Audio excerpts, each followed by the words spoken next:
Hey, the price of beer rose 7% in just the last 3 months of 2022. What's the reason behind that and the impact for those making beer? Well, News 12's Angelica Taruno paid a visit to an Elmsford brewery today to help explain the impacts it might have on you.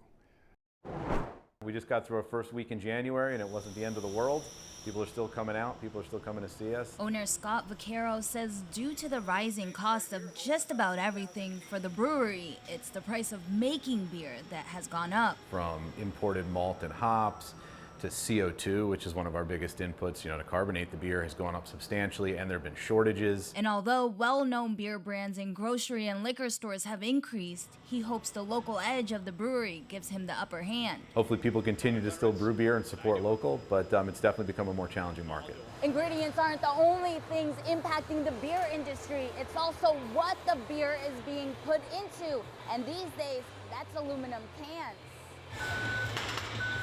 The cost of aluminum's gone up, the cost of cardboard's gone up. The good news for beer enthusiasts, so far they haven't raised prices, but fair warning. I can't imagine that's going to be able to be sustainable for much longer. We're doing our best to stay competitive in the market and doing our best to keep the costs down for our loyal customers. Even with inflation, he's optimistic he'll be able to keep clientele happy in 2023. In Elmsford, Angelica Taruno, News 12. Well, typically January and February find less beer consumption, but Vaccaro says it usually ramps up with the Super Bowl and before St. Patrick's Day in March.